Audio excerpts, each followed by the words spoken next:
ஆறுதலே அப்படிங்கிற அணியினுடைய தலைவர் திருமதி இந்திரா ஜெயச்சந்திரன் உங்களுடைய கரவொலியோடு மேடைக்கு வருகிறார். வாங்க. மலைப்பகுதியிலே வாழுவதற்கு கொடுத்து வைத்திருக்க வேண்டும். தென்காசி மாவட்டத்திலே இருக்கக்கூடிய கொடுத்து வைத்த உங்களுக்கும் அருமையான தலைப்பை கொடுத்து ஒரு சமுதாயத்திற்கு தேவையான கருத்துக்களை மிகச்சரியாக பகிர்ந்து கொண்டிருக்கக்கூடிய நடுவர் உள்ளிட்ட பேச்சாளர் பெருமக்களுக்கும் என்னுடைய வணக்கங்களையும் வாழ்த்துக்களையும் தெரிவித்துக் கொள்கின்றேன். கடைசியாக பேசிய அன்பிற்கினிய இனியவனுக்கு முதல்ல வணக்கங்களையும் நன்றிகளையும் தெரிவித்துக் கொள்கிறேன். ஏன்னா பேசுனது முழுவதும் எங்க அணிக்கு தான். ஸ்கூலுக்கு போகும்போதெல்லாம் அவங்க அப்பா என்ன செஞ்சுக்கிறாரு, டெய்லி டாட்டா போட்டிருக்காரு. இவர் போய் அவர்கிட்ட கேட்டிருக்காரு, எதுக்கு சார் டெய்லி டாட்டா போட்டீங்க? அடுத்த வீட்டு வாசப்படிக்கு போனதே இதப்ப அந்த ஆள் கதையை அவரே சொல்லாம நீயா ஏன் வாண்டடா கேட்ட? இவர் தான் தப்புன்னு சொல்றாரு. அவர் தப்புன்னு நினைக்கல. அவர் சொல்றாரு, சார் நான் ஸ்கூலுக்கே போகல சார், என் குழந்தை படிக்க போகுதுன்னா அதை விட எனக்கு என்ன சந்தோஷம் இருக்கும், அவன் டாட்டா போடுங்கிறது எனக்கு அவ்வளவு சந்தோஷமா இருக்கு சார் சொன்னார். பாத்தீங்களா? இப்படி ஒரு விஷயத்த சகோதரர் இனியவன் ஒரு பட்டிமன்றத்தினுடைய தளத்திலே நின்று கொண்டு பதிவு பண்ணும் போது கேட்டுக்கொண்டிருக்கக்கூடிய பார்வையாளர்கள் அத்தனை பேர் உள்ளத்திலும் அவங்க அப்பா வர்றாருல, அதுதாங்க ஆறுதல். அதுக்கு பேர் தான் ஆறுதல். நான் தெரியாம தான் கேட்கிறேன், என்ன தப்பு இங்க நடந்து போச்சு?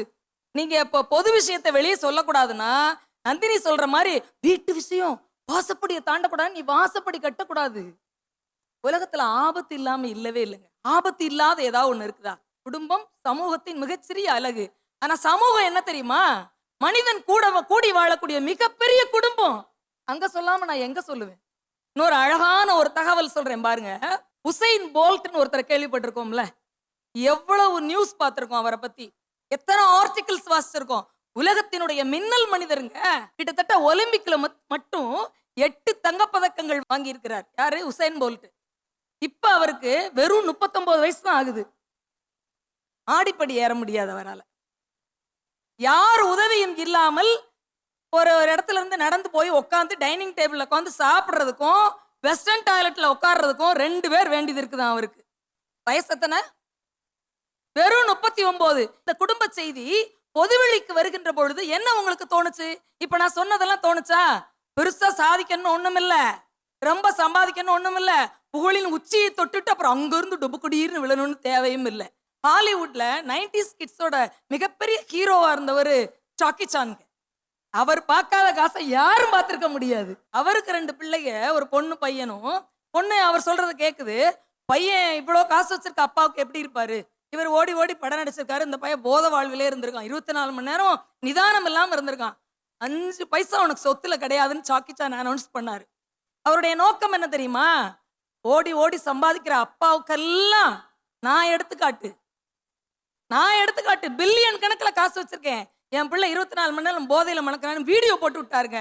போட்டு முடிச்சுட்டு யாருக்காவது கல்வி உதவித்தொகை வேணும்னா என்கிட்ட வாங்க, உலகத்தின் எந்த மூலையில் இருந்தாலும் பரவாயில்லை என்று ஒரு பொது வெளியில ஒரு மனுஷன் குடும்பத்தை அறிமுகப்படுத்தினான்ல. அத்தாடி ஓடி ஓடி வேலை பார்த்துக்கிட்டு இருக்கமே, என் பிள்ளை என்ன செய்யுதுன்னு தேடி பிள்ளைகளை உற்று நோக்க ஆரம்பிக்கிறாங்கல்ல பேரண்ட்ஸ். 3400 கோடிய அசால்ட்டா ஒவ்வொரு கல்வி நிலையங்களுக்கும் எழுதி வச்சாருலங்க. அப்படி நடிகர்கள் இங்கேயும் இருக்கணுங்க, இங்கேயும் வரணும் என்ற அவேர்னஸ், மிகப்பெரிய விழிப்புணர்வு மக்களுக்கு வரணும்னா பொது வெளியில சில விஷயங்களை பேசுறதுல தப்பே இல்லைங்க. மதம் வளர்க்கிறீர்களே, சாதி வளர்க்கிறீர்களே, மனிதம் வளர்க்க கூடாதா? ஒருவரோடு ஒருவர் பேசி ஒருவருடைய உணர்வை இன்னொருவர் புரிந்து கொண்டு நீங்க கொடுக்கறதா இருந்தா காசு நிறைய வச்சிருந்தா ஒரு 100 பிரியாணி பொட்டலத்தை வாங்கி வரிசையா கொடுக்கறது இல்லைங்க. 2 பேர்ட்ட உங்களுக்கு என்னங்க பிரச்சனை?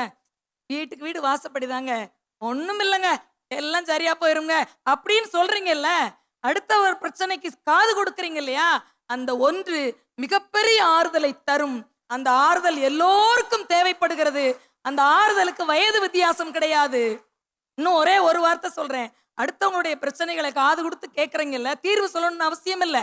பொதுவெளியில் சொல்றது சரியா தப்பாங்கிறது மட்டும்தான் கேள்வியா இருக்குது. தீர்வு சொல்லணும் இல்லைங்க.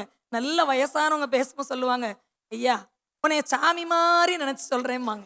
கோயில்ல போய் சாமி கிட்ட சொல்ற மாதிரி தங்களுடைய பிரச்சனைகளை ஒருத்தர்கள் சொல்றாங்கன்னா தயவு செய்து அதை வாங்கி பரப்பாதீங்க. அதையும் சேர்த்து இந்த இடத்துல பதிவு செய்து கொள்கிறேன்.